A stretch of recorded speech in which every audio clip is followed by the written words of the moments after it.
Welcome to Galactic University, where the brightest minds from across 17 different star systems come to learn about the mysteries of the universe. And by mysteries, I mean sitting in uncomfortable chairs designed for species that apparently evolved from pretzels, while listening to professors who think they know everything about everything. Professor Vextar was exactly that kind of professor. Picture a cross between a disappointed octopus and your least favorite high school teacher, complete with 6 arms that he used to gesture dramatically while making points that nobody asked him to make. His specialty was advanced xenobiology, which sounds impressive until you realize it basically meant showing students pictures of scary aliens and explaining why they should be afraid of them. Today, class, Vextar announced, his voice carrying that special tone reserved for academics who've never actually left their ivory tower. We will be examining the behavioral patterns of apex predators from high-gravity deathworlds. The classroom was a delightful mix of species, each trying their best to look attentive while secretly wondering if their parents' money could have been better spent on literally anything else. There was Zixara, a Zephyrian, whose tentacles kept nervously writhing every time Vextar mentioned the word predator. Next to her sat Corval, a crystalline Coryx who'd spent the entire semester activating his defensive light shows whenever someone sneezed too loudly.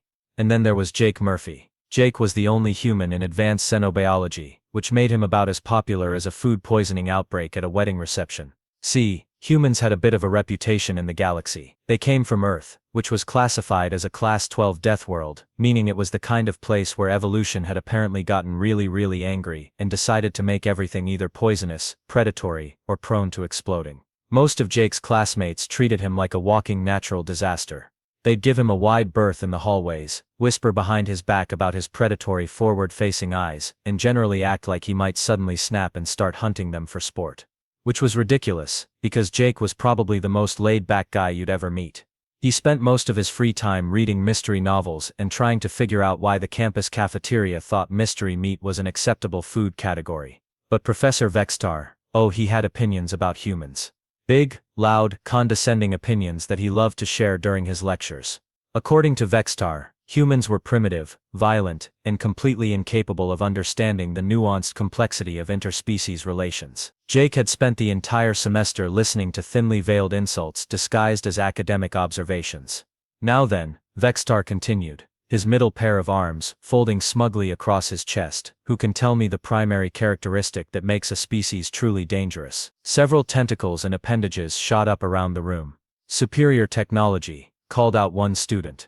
Hive mind intelligence, suggested another. Vextar's eyes gleamed with the satisfaction of someone about to deliver what he thought was a devastating intellectual blow. Incorrect. The most dangerous species are those that lack the sophisticated social structures necessary for proper civilization. Those that rely on primitive instincts rather than enlightened reasoning. His gaze landed squarely on Jake, who was quietly eating a peanut butter sandwich and wondering if anyone else had noticed that the professor's sophisticated social structure apparently included publicly humiliating students. Today, Vextar announced with theatrical flair, we will have a practical demonstration. I have arranged for us to observe a real apex predator in a controlled environment. This will allow you to see firsthand how civilized beings should respond to genuine danger. The classroom fell silent. Even Jake stopped chewing. Because when a professor who clearly has issues with risk assessment says he's bringing a real apex predator into a room full of students, that's usually when smart people start looking for the exits. What Professor Vextar wheeled into the classroom next was the kind of thing that makes you question every life choice that led you to that particular moment.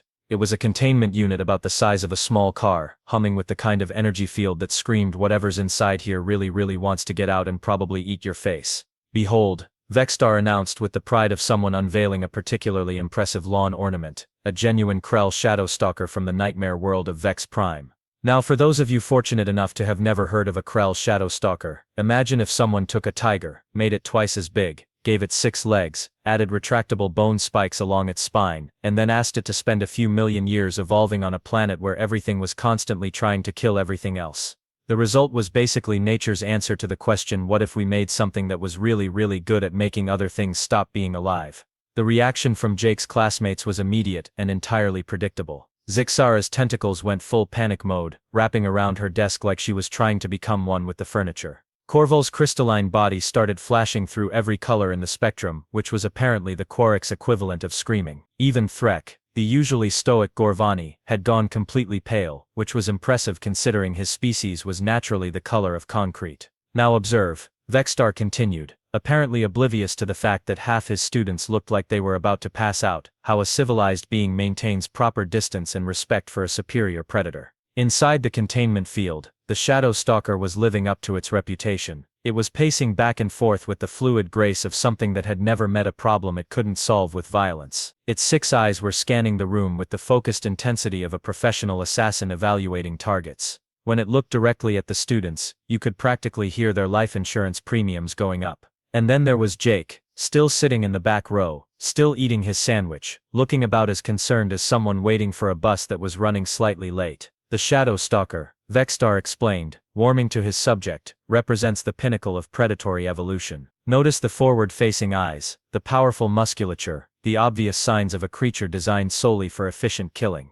As if on cue, the shadow stalker let out a sound that was somewhere between a growl and the noise your car makes when you forget to change the oil for 6 months. It was the kind of sound that made every primitive part of your brain start screaming about the good old days when hiding in caves was a perfectly acceptable lifestyle choice. That's when things got interesting. Because apparently, Professor Vexstar's controlled environment was about as controlled as a toddler with a sugar high. The containment field flickered once twice, and then died completely with a sound like someone had just unplugged the universe. The shadow stalker stopped pacing, its 6 eyes fixed on the suddenly silent energy field. Then, with the deliberate care of someone testing a door to see if it's actually locked, it pressed one massive paw against where the barrier used to be. Nothing happened. Well, nothing except for the fact that there was now absolutely nothing between 37 terrified students and something that evolution had specifically designed to turn students into past tense students. Vexstar's confident expression melted faster than ice cream in a microwave. "Ah,"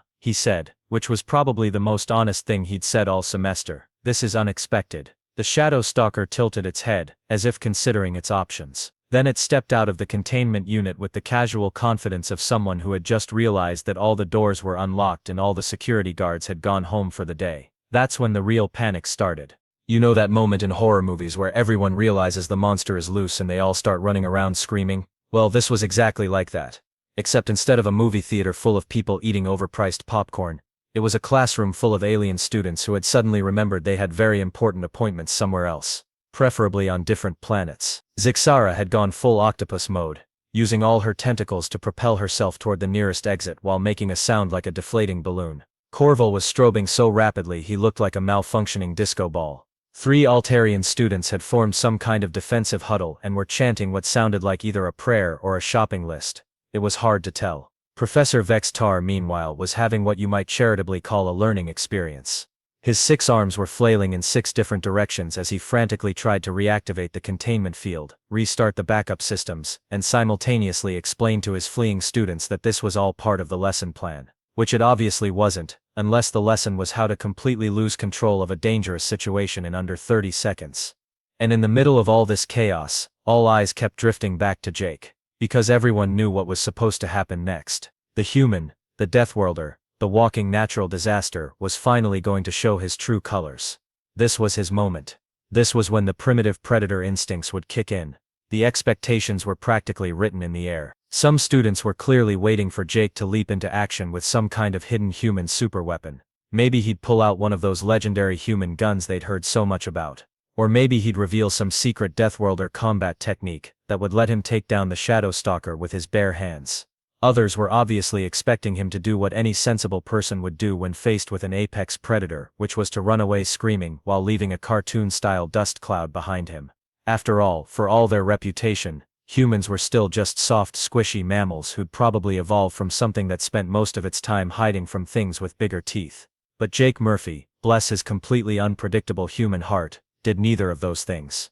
Instead, he finished chewing his bite of sandwich, carefully wrapped up the rest for later, and stood up with the unhurried casualness of someone who'd just noticed it was time to catch the bus.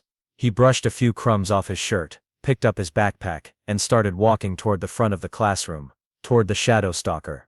The creature had been surveying its new environment with the methodical attention of a professional home invader casing the joint. But when Jake started moving, those 6 predatory eyes locked onto him with laser focus. The Shadow Stalker went perfectly still, every muscle coiled and ready. Its bone spikes slowly extended with a sound like knives being drawn. The remaining students who hadn't made it to the exits yet froze in place. Even Professor Vexstar stopped his frantic button pushing to stare.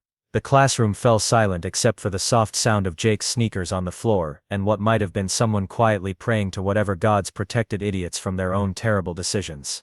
Jake stopped about 10 feet away from the shadow stalker. The creature was even more impressive up close, all rippling muscle and barely contained violence. It was crouched low, ready to spring, its 6 eyes never leaving Jake's face. You could practically feel the tension in the air, that electric moment before everything goes sideways. This was it. This was the moment everyone had been waiting for. The collision between human unpredictability and alien deadliness. The ultimate test of whether Earth's reputation as a deathworld was justified, or whether humans were just really good at talking a big game. The shadow stalker's muscles bunched, its claws extended. A low growl rumbled from somewhere deep in its chest, and Jake Murphy did something that absolutely nobody saw coming. He sat down on the floor. Not dramatically.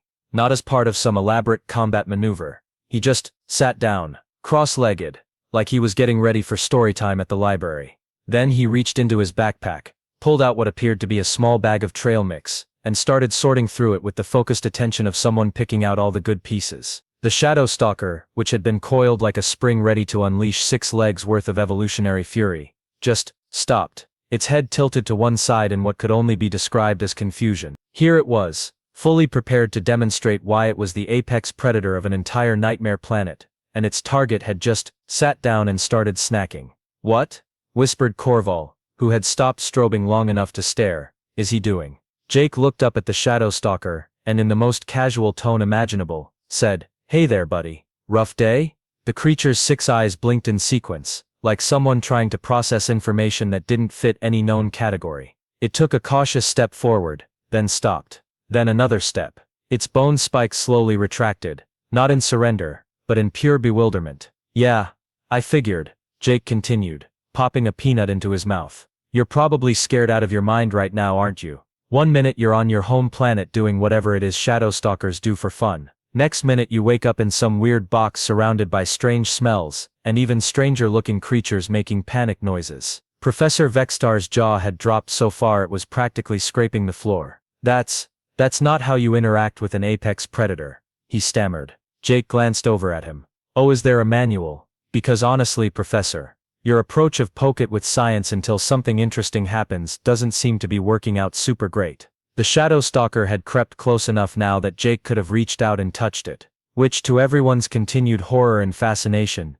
is exactly what he did. He slowly extended his hand, palm up, the way you might approach a nervous dog. "Easy there," he said softly. "I know this is all weird and scary. Trust me, I've been the new guy in hostile territory before. First day at Galactic University, half the students thought I was going to eat them, the other half thought I was going to explode. Really cuts down on your social opportunities." The shadow stalker sniffed at Jake's hand. Its massive head was bigger than Jake's entire torso, and those 6 eyes were studying him with an intensity that should have been terrifying. Instead, Jake just sat there, completely relaxed, like he was having a conversation with a slightly anxious neighbor's cat. "See, here's the thing about predators," Jake continued, speaking as much to his stunned audience as to the creature in front of him. "Everyone thinks being a predator means being aggressive all the time. But that's not how it works. Predators are actually pretty cautious creatures. They have to be. Getting injured in a fight means not being able to hunt,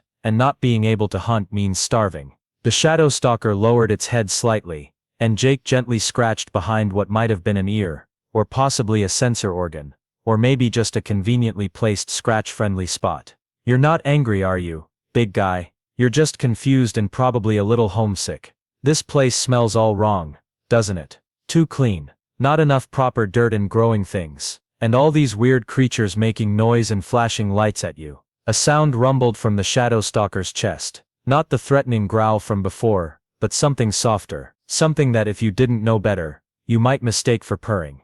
"That's what I thought," Jake said, pulling a piece of jerky from his trail mix. "Here, try this. It's Earth beef. I know it's probably not what you're used to, but it might remind you of home a little bit." The shadow stalker delicately took the jerky from Jake's fingers, with the kind of careful precision that suggested it was very aware of how easily those massive jaws could accidentally remove human appendages. It chewed thoughtfully, then made a sound that was definitely approval. "Good, right? My mom makes it herself. She'd probably love to meet you, actually." She's got a thing for taking in strays. We've got 3 dogs, 2 cats, a parrot that swears in 4 languages, and something that might be a ferret but could also be an interdimensional entity. Hard to tell with ferrets sometimes. By now the shadow stalker had settled down next to Jake, its massive bulk arranged in what could only be described as a companionable sprawl. One of its 6 legs was stretched out so that it was almost touching Jake's knee, and its head was resting on the floor in a posture that suggested it was actually relaxing for the first time since being stuffed into that containment unit. The classroom had gone completely silent. Even the students who had been heading for the exits had stopped to stare. Professor Vextar looked like someone had just explained to him that everything he thought he knew about the universe was actually an elaborate practical joke. The thing is, Jake said, offering another piece of jerky, most problems between species come from misunderstanding. Everyone sees teeth and claws and assumes the worst. But look at this guy. He's not a monster. He's just a living creature who got taken away from everything familiar and dropped into a situation that makes no sense to him.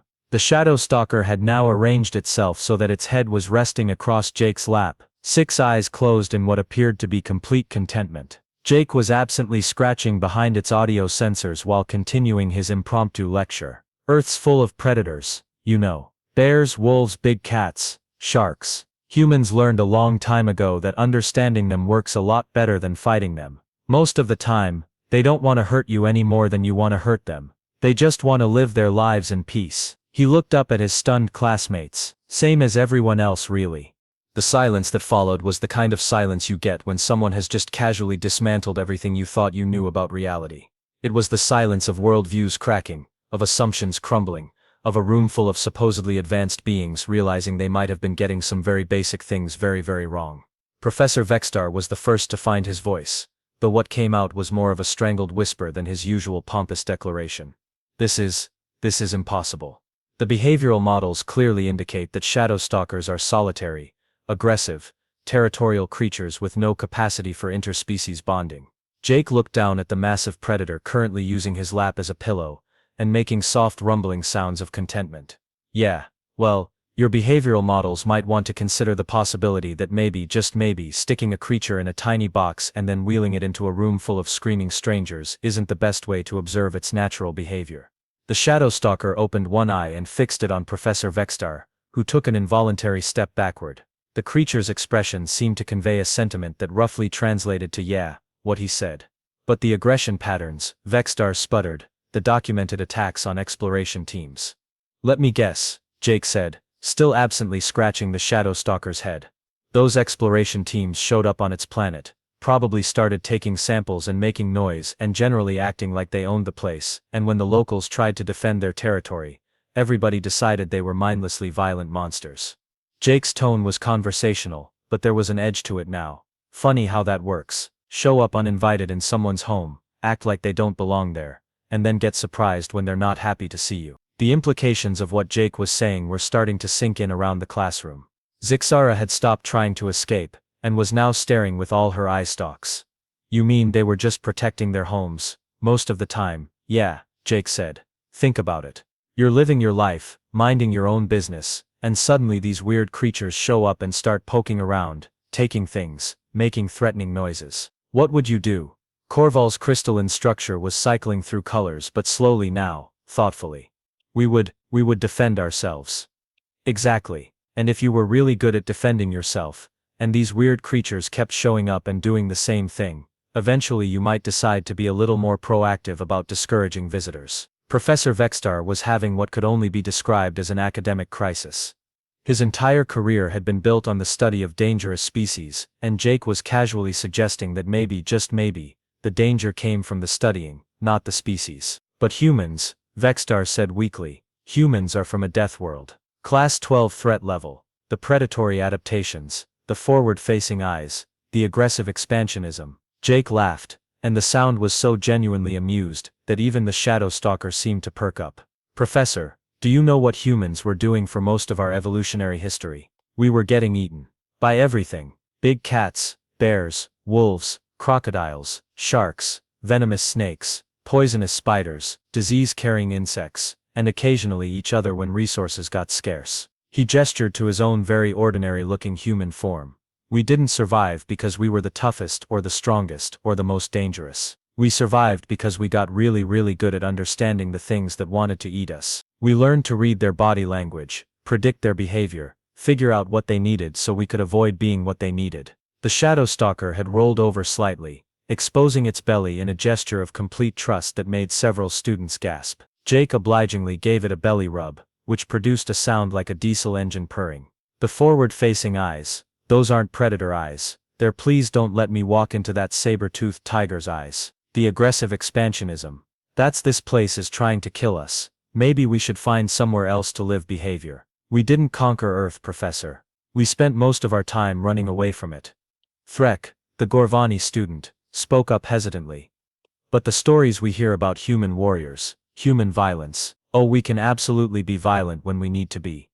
Jake said, matter-of-factly. But violence was never our first choice. It was what we did when everything else failed. When we couldn't run, couldn't hide, couldn't negotiate, couldn't find another way out. And even then, we preferred to be smart about it rather than just throwing ourselves at the problem. He looked around the classroom, taking in the faces of students who were clearly having their entire understanding of humans recalibrated in real time.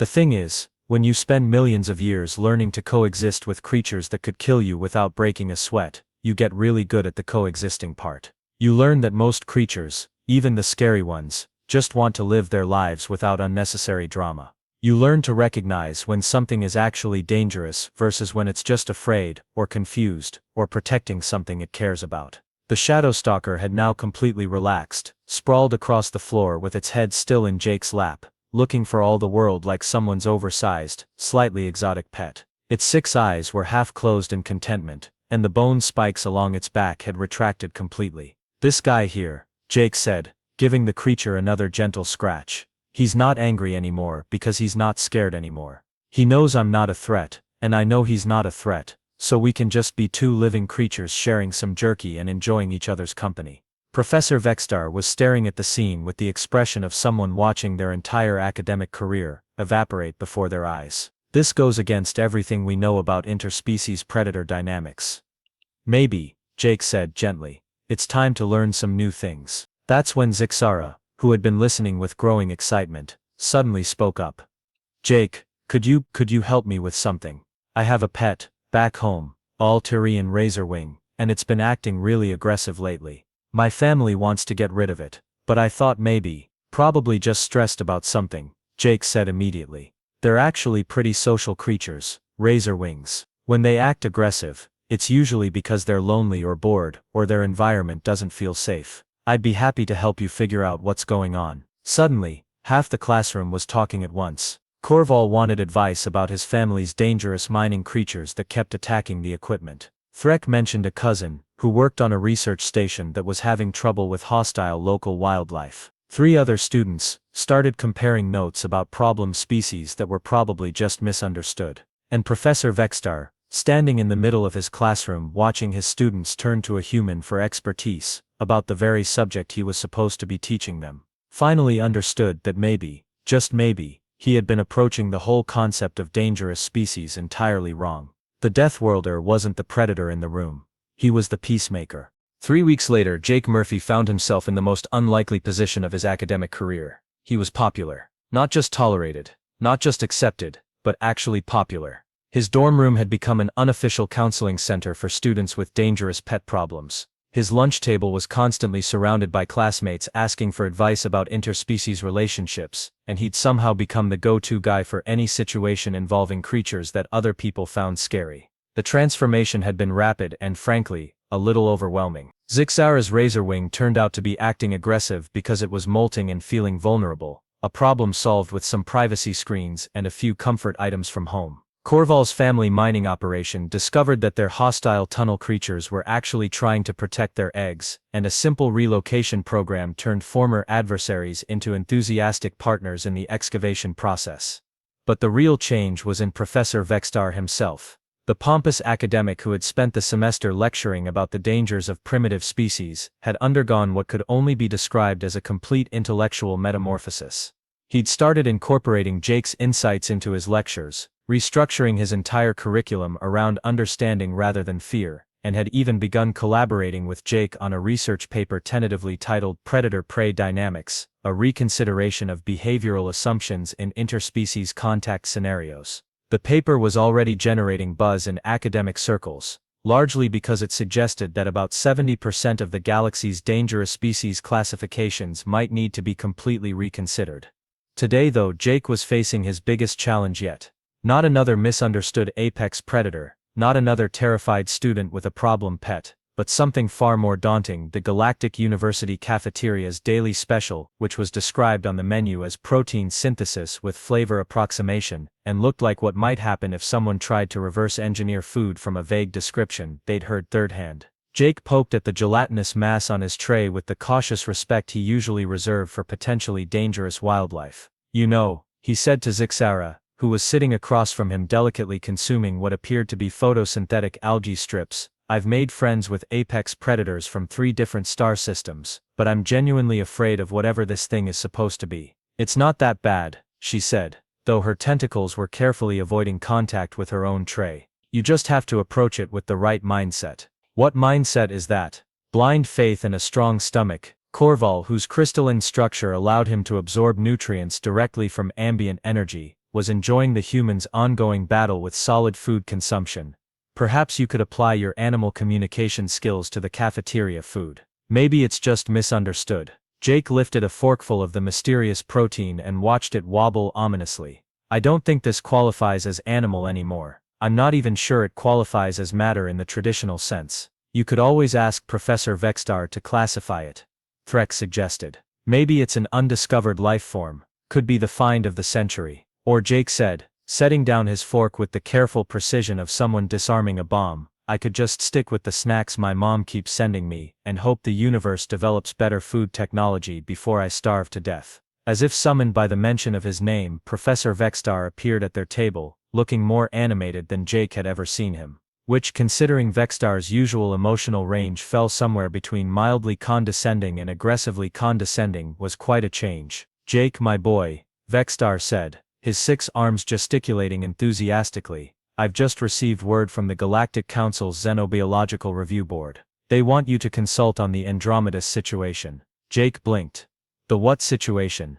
"The Andromedus incident. Surely you've heard about it. First contact with a species from the Andromeda galaxy went rather badly. 3 diplomatic ships, all forced to retreat. The Andromedans are being classified as extremely hostile, possibly a threat to galactic security." Jake sighed. It was the sigh of someone who had learned to recognize a pattern. "Let me guess." Big scary-looking made threatening gestures. "Nobody tried actually talking to them." "Well, yes, but Jake, these are beings from an entirely different galaxy. The behavioral models suggest—" Professor Jake interrupted gently, "When have your behavioral models ever been right about anything?" Vextar paused, considered this, and then nodded. "Point taken. The Council is offering full diplomatic immunity, a research vessel, and enough funding to make your student loan debt disappear entirely." Jake looked down at his tray of questionable cafeteria food, then around at his friends, then back at Professor Vextar. "So basically, you want me to go to another galaxy and have a nice chat with some aliens that everyone's convinced are going to eat the diplomatic corps?" "In essence, yes." Jake picked up his fork and took a determined bite of the protein synthesis. He chewed thoughtfully, swallowed, and then nodded. "You know what, sure, after dealing with this cafeteria food for a semester, hostile aliens from another galaxy sound like a relaxing vacation." Zixara's tentacles curled with what Jake had learned to recognize as affection. "We'll miss you, you know. Who's going to help us figure out why the library's automated filing system keeps trying to organize students by species and threat level?" "I'm sure you'll manage," Jake said. "Besides, I'll be back. Someone's got to keep Professor Vextar from accidentally starting interspecies incidents with his controlled experiments." Vextar had the grace to look slightly embarrassed. "I've learned from my mistakes, I assure you. Though I must admit, your approach to xenobiology has revolutionized my entire understanding of the field. Perhaps when you return, you'd consider co-teaching the advanced course." Jake considered this. A few months ago, the idea of teaching a class full of aliens about predator behavior would have seemed absurd. Now it just seemed like another day at Galactic University. "Tell you what, Professor, when I get back from convincing the Andromedans that we're not worth eating, we'll talk about it. But I have one condition." "Anything." Jake gestured to his tray of gelatinous mystery food. We do something about the cafeteria. I've made peace with apex predators, but I draw the line at whatever this stuff is supposed to be. Professor Vextar looked down at the tray, then back at Jake. You know, I think that might be our most challenging project yet. And as Jake Murphy, former social outcast and current Galactic University's unofficial predator whisperer, prepared to head off to another galaxy to make friends with beings that had terrified 3 separate diplomatic missions, he reflected that life had gotten a lot more interesting since he'd learned that sometimes the scariest-looking creatures just needed someone to sit down and share a snack with them, even if the snacks at Galactic University left a lot to be desired.